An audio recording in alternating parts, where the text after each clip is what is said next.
बगलामुखी बगलामुखी पीतांबरधारी बगलामुखी। जय जगन्माता देवी बगलामुखी। ओम ह्रीं बगलामुखी वरदे सर्वसौभाग्यप्रदायिनी समस्त भक्तानां सर्वाभीष्टं साधय साधय ह्रीं ओं स्वाहा।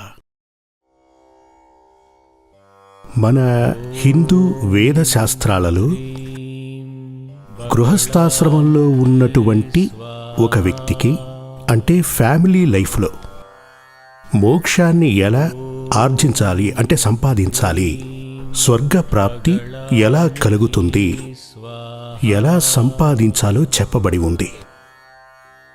అందుకుగాను మీరు మీకున్న కుటుంబ వ్యవహారాలన్నింటినీ విడిచిపెట్టి ఒక ఆశ్రమానికి వెళ్లాల్సిన అవసరం లేదు. ఒక సన్యాసి నుంచి ఉపదేశాన్ని పొందనవసరం లేదు. మెడిటేషన్ చేయక్కర్లేదు, యోగా చేయక్కర్లేదు, మంత్ర జపాలు చేయక్కర్లేదు. ఇవేవీ అక్కర్లేదు. అయినప్పటికీ నిత్య జీవితంలో మన ఫ్యామిలీ లైఫ్లో 5 రకాల యజ్ఞాలు చెప్పబడి ఉన్నాయి. ఈ 5 విధాలైన యజ్ఞాలు చేయనక్కర్లేదు. ఇందులో ఏ ఒక్కటి చేసినా చాలు. 5 చేస్తే మహాపుణ్యం. సింపుల్గా ఉన్నటువంటి ఈ యజ్ఞం అనే మాటకు అర్థం ఏంటో తెలుసా? యజ్ఞం అంటే యాగం అని ఒక అర్థం ఉంది. దైవ కార్యాలు ఒక కాలానుసారంగా ముహూర్తానుసారంగా చేయటాన్ని కూడా మనం యజ్ఞం అని అనవచ్చు.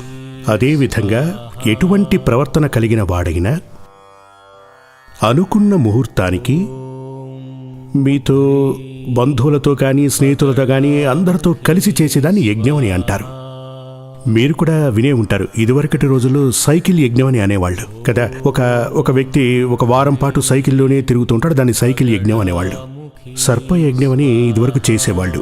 అదేంటంటే ఒక గ్లాస్ బాక్సులో కొన్ని పాములు వేసి ఒక అతను ఇలా ఒక వారం ఉండేవాడు. దీన్నే సర్పయజ్ఞం అంటారు. ఇవన్నీ యజ్ఞాలు కాదు, అంటే యజ్ఞానికి పలు రకాల అర్థాలున్నాయని చెప్పడానికి చెప్పాను. యజ్ఞం అనే మాటకు యాగం అని అర్థం ఉంది. ఇక్కడ మనకు 5 రకాల యజ్ఞాలు ఉన్నాయి. వీటిలో మ్యాటర్ సింపుల్గా ఉన్నప్పటికీ కూడా వీటిని మహాయజ్ఞాలు అంటారు. ఎందుకని మహాయజ్ఞాలు అన్నారు అంటే వాటి ద్వారా లభించేటువంటి శక్తి, వాటి ద్వారా లభించే ఫలం చాలా ఎక్కువగా ఉండేదట. గృహస్థాశ్రమంలో ఉన్నటువంటి ఒక వ్యక్తి అంటే సంసార జీవితం గడుపుతున్నటువంటి ఒక వ్యక్తి, ఆడకాని మగ కాని ఎవరైనా సరే, ఇప్పుడు మీకెవరికి పాపం అంటకూడదు, ప్రశాంతత ఉండాలి, సంతోషం కూడా ఉండాలి, జీవితానంతరం మోక్షం కూడా ఉండాలి. అలాంటప్పుడు ముఖ్యమైన మరొకటి కష్టపడనటువంటి మరణం. జీవితంలో అది చాలా ముఖ్యం కదా. అంత్యకాలంలో మరణం సంభవించినప్పుడు మనం కష్టపడకూడదు, మనం ఎలాంటి పరిస్థితుల్లో భయపడకూడదు. అంటే ఒక అనాయాస మరణం సంభవించాలి, కష్టాలే లేనటువంటి ఒక మరణం. అరోగ గాత్రం అనాయాస మరణం. అలా అంటే రోగమే లేనటువంటి ఒక శరీరం, కష్టమే తెలియనటువంటి మరణం రావాలి అంటారు. ఇదంతా మహాపుణ్యమే. ఇలాగే జీవితంలో సంతోషం, ప్రశాంతత, పాపాలే లేనటువంటి అవస్థ, రోగాలే లేనటువంటి అవస్థ, అనాయాస మరణం. మరణానికి మనం భయపడకూడదు, ఎందుకంటే పుట్టినవాడు గిట్టక మానడు. పుట్టినవాడు మరణించక తప్పదు. జన్మించిన ప్రతి వ్యక్తి మరణించటం ఎంతటి నిశ్చయమో మరణించిన ప్రతివాడు జన్మించడం నిశ్చయమని ఉపనిషత్తుల యందు ఉద్ఘాటించడం జరిగింది. ఇప్పుడు మన జీవితంలో ఇటువంటి దోషాలేవీ లేకుండా సంతోషంగా బ్రతకాలి అంటే అందుకుగాను పంచమహాయజ్ఞాలలో చేతనైతే ఆ మహాయజ్ఞాలన్నీ కూడా చేయొచ్చు, లేకపోతే మనకు చేతనైన ఒక యజ్ఞం చేసినా చాలు. అందులో చాలా ముఖ్యమైనది బ్రహ్మయజ్ఞం. బ్రహ్మయజ్ఞం అనగా ప్రతిరోజు ఒక విషయాన్ని మనం పఠించాలి, ఇతరులచే పఠింపచేయాలి కూడా. అధ్యాపనం అంటారు దీన్ని. ఏదో ఒక మంచి విషయాన్ని రోజు మనం చదవటమే కాకుండా మరో వ్యక్తికి చెప్పటం కూడా జరగాలి. ఇదే బ్రహ్మయజ్ఞం. ఏదో ఒక మంచి విషయాన్ని చదవండి. ఒక మంచి విషయాన్ని చదివి దాని గురించి మరో వ్యక్తికి చెప్పండి. ఇప్పుడు మీరు ఇంట్లో పూజలు అవి చేస్తుంటారు కదా, వెళ్ళి చూడండి, 10 ఏళ్లలో పలు రకాలుగా పూజలు చేస్తూ ఉంటారు, కానీ ఒకే ముహూర్తానికి చేస్తారు. అలా కాదు, ఈ విగ్రహాలకి ఈ ముహూర్తాలలో పూజ చెయ్యాలని ఒక విధి విధానమే ఉంది. ఆ విధి ప్రకారమే మీరు చదవండి, మరో వ్యక్తికి దాని గురించి చెప్పండి. మంత్రం మీరు చదవండి, మరో వ్యక్తికి చెప్పండి. అదేమీ కాదు. ఒక అతిథి మీ ఇంటికి వచ్చినప్పుడు అతనితో ఎలా ప్రవర్తించాలి, అతన్ని ఎలా రిసీవ్ చేసుకోవాలి, ఎలా గౌరవించాలనే విషయం మీరు చదివి మరో వ్యక్తికి చెప్పండి చాలు. ఇది బ్రహ్మయజ్ఞం. ఈ బ్రహ్మయజ్ఞం పుణ్యదాయకం. ఒక మంచి విషయం, ప్రతిరోజు ఒక విషయం, ఒక మంచి విషయం మనం చదువుతాం, మరో వ్యక్తికి దాన్ని చెప్తాం. రెండవదొచ్చి పితృయజ్ఞం. ఇది చాలా ముఖ్యంగా చేయవలసింది. ఎటువంటి దైవ కార్యాలు చేయాలనుకున్నా ఆ దేవతల యొక్క సంపూర్ణ బలం, సిద్ధి మనకు సిద్ధించాలి అంటే, మనం చేస్తున్నటువంటి పూజా ఫలం మనకు సంపూర్ణంగా సిద్ధించాలి అంటే పితృయజ్ఞాన్ని మనం చెయ్యాలి. పితృయజ్ఞం అంటే పితృదేవతల కోసం మనం చేసే పూజలు, తర్పణం, తిలహోమం, దానాలు వంటివి. ఇది ప్రతిరోజు మనం చేయక్కర్లేదు. అమావాస్య నాడు పితృపూజలు చేయటం, తిలోదకాలు వదలటం, సంవత్సరానికి ఒకనాడు తిలహోమం, సాయుధ్య హోమం ఇలాంటివన్నీ చేయాలి. ఇదే పితృయజ్ఞం అవుతుంది. ఇప్పుడు ప్రతిరోజు మనం చేసేటువంటివి ఇదివరకే నేను చెప్పాను. బ్రహ్మయజ్ఞం ప్రతిరోజు ఒక మంచి విషయాన్ని మనం చదవటం, చదివిన తర్వాత పక్క వారికి తెలియజెప్పటం. మాసానికి ఒక అమావాస్య వస్తుంది, లేదా సంవత్సరానికి ఒకసారి చేయండి. ఇదే పితృయజ్ఞం. తరువాత వచ్చేది దైవయజ్ఞం. చెప్పాలంటే ఎవరో ఒక దేవుడు, మీకు బాగా నచ్చిన దేవుడు ఎవరైనా, ఆ దైవాన్ని మీరు నిత్యం ఆరాధించి పూజలు చేయాలి. ఇది చాలామంది చెప్తుంటారు, నేను పుట్టినప్పటి నుంచి పూజలు చేస్తున్నాను, సంవత్సరాల తరబడి పూజలు చేశాను, దాని ఫలం లభించలేదు అని. మీరు మీ జాతకాన్ని చూడండి. అందులో 5వ స్థానంలో ఏ గ్రహం ఉందో ఆ గ్రహం ఏ దైవాన్ని బేస్ చేసుకుని ఉంటుందో ఆ దైవాన్ని మీరు పూజించాలి. అదే మీ యొక్క ఇష్టదైవం. ఇష్టదైవం వేరు, కులదైవం వేరు. తరతరాలుగా మీ కులంలోని ప్రతివారు ఓ దైవాన్ని పెట్టుకుని ఆరాధిస్తూ ఉంటారు. అదే కులదైవం. కులదైవం వేరు, ఇష్టదైవం వేరు. మీ ఇష్టదైవం ఎవరో ఆ ఇష్టదైవాన్ని, లేక మీరు ఏ దైవాన్నైతే ఆరాధిస్తున్నారో ఆ దైవాన్ని యథావిధిగా పూజించి తీరాలి. కొన్ని నియమ నిబంధనలుంటాయి, దైవ పూజలు ఇలా చెయ్యాలి అని. ఎందుకంటే మనకు బుద్ధిని, తెలివితేటల్ని భగవంతుడిచ్చింది వీటిని కనుక్కొని పూజలు చేయటానికే. ఆ విధంగా కరెక్ట్గా ఆ దైవ పూజ చేయవలసి ఉంటుంది. దైవ పూజ చేసుకోవటానికి మీ ఇంట్లో సందర్భమే లేదనుకోండి, మీ ఇంట్లో అందుకు సౌకర్యాలే లేవనుకోండి, అలా ఉంటే అనునిత్యం క్షేత్ర దర్శనం చేసుకుని తీరాలి. ఏదైనా పర్వాలేదు, మీ ఇంటికి పక్కనే ఉన్న ఒక గుడి, ఆ యొక్క క్షేత్రానికి వెళ్ళి నిత్యం భగవంతుని ధ్యానించవలసి ఉంటుంది. క్షేత్ర దర్శనం సర్వపాపహరం ముక్తిప్రదాయకం. తీర్థస్నానాలకి సమమైనదే క్షేత్ర దర్శనం. అక్కడున్నది ఏ దైవమైనా సరే, క్షేత్రం అంటే దైవం నివసించే ఇల్లు, దేవాలయం దైవం నివసించే ఇల్లు అంటారు.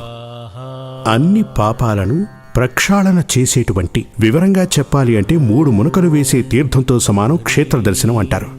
అంటే ఫస్టులో ఇప్పుడు 3 యజ్ఞాలు అయిపోయాయి కదా, ఇందులో మీకు ఏది చేతనైతే అది చేయొచ్చు. ముందుగా బ్రహ్మయజ్ఞం అంటే చదవటం, మంచి విషయాన్ని చదవటం, మరొకరికి చెప్పటం.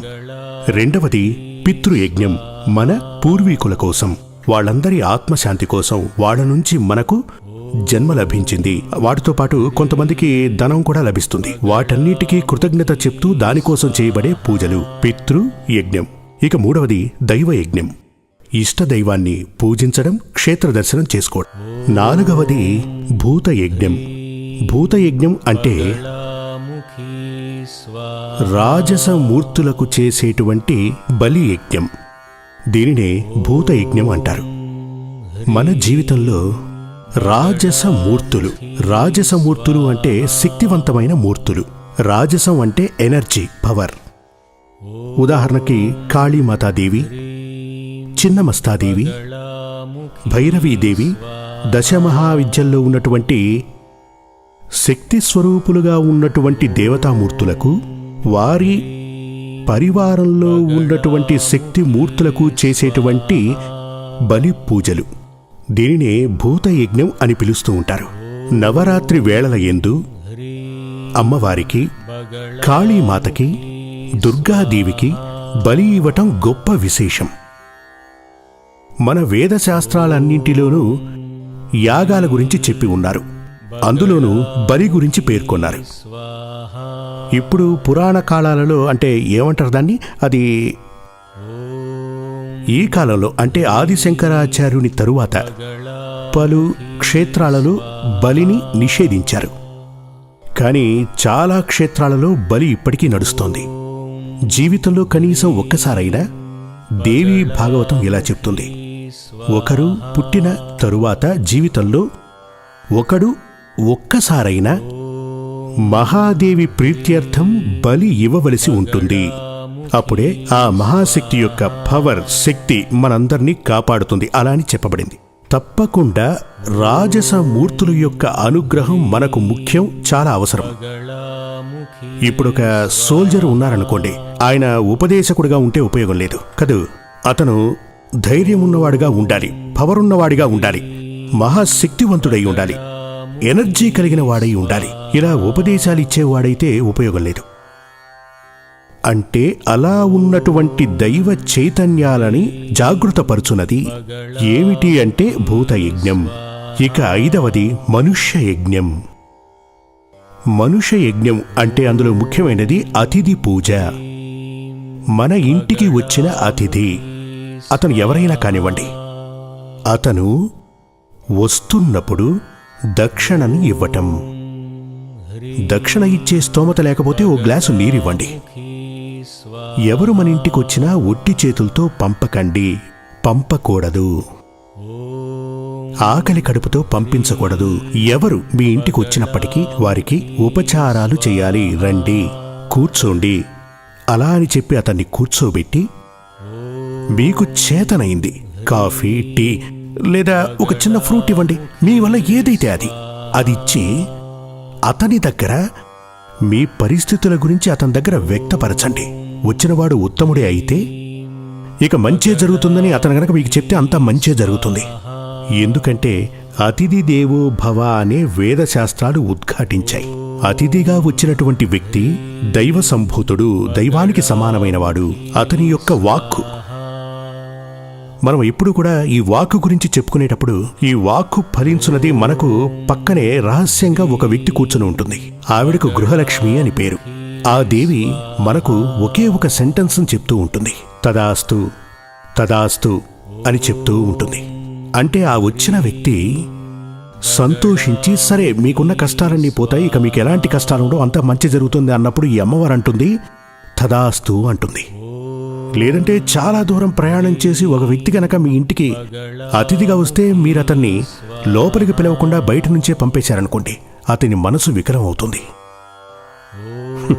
వీడసలు మనిషే కాడు, ఎంత కష్టపడి చాలా విషయాలు చెప్దామని వచ్చాను, నన్ను గమనించనే లేదే, వీడు నాశనమైపోవాలి అనుకుంటే గనక ఈ అమ్మవారు కూడా వెంటనే తదాస్తు అంటుంది. అందుచేత వచ్చిన అతిథి యొక్క నోటి నుంచి మంచి మాటలు వచ్చునట్టుగా మనం అతనికి ఉపచారాలు చెయ్యాలి. ఇదే మనుష్య యజ్ఞం. దీనినే మనుష్య యజ్ఞం అంటారు. ఈ మనుష్య యజ్ఞాన్ని ఎవరైతే అనుష్ఠిస్తున్నారో, అనుసరిస్తున్నారో, ఎవరైతే చేస్తూ వస్తున్నారో అతను తప్పకుండానే మోక్ష ప్రాప్తికి అర్హుడవుతాడు. ఇవన్నీ చేయక్కర్లేదు, మనకు ఏదైతే చేతనవుతుందో అది. దీనికి ఒక కథ రాబోయే ఎపిసోడ్లో మిమ్మల్ని కలిసినప్పుడు నేను చెప్తాను. అంటే ఈ కథ మీరందరూ కూడా వినే ఉంటారు. రంతిదేవుడు, అతనొక రాజు. ఈ పంచమహాయజ్ఞాలలో మనుష్య యజ్ఞం మాత్రమే చేసినటువంటి వ్యక్తి. చూడండి, మన హిందూ శాస్త్రాల ప్రకారం స్వర్గం, భూమి, పాతాళం ఈ 3 స్థలాల యందు, త్రిలోకముల యందు, త్రిలోకములు అంటే 7 14 లోకములు, ఈ అన్ని లోకాల యందు అన్ని సమయాల యందు కాలింగ్ బెల్ కొట్టకుండా లోపలికి వెళ్ళగల ఒకే ఒక వ్యక్తి. ఇద్దరున్నారు. ఒకరు నారదుడు, రెండవవాడు మనిషిగా పుట్టినటువంటి ఈ రంతిదేవుడు. ఆయన ఏం చేశాడో తెలుసా? పెద్ద పెద్ద యాగాలు, యజ్ఞాలు ఇలాంటివేవి చేయలేదు. ఆయన మనుష్య యజ్ఞం మాత్రమే చేశాడు. జై జగన్మాత దేవి బగళాముఖి. సమస్త భక్తానాం సర్వాభీష్టం సాధయ సాధయ హ్రీం ఓం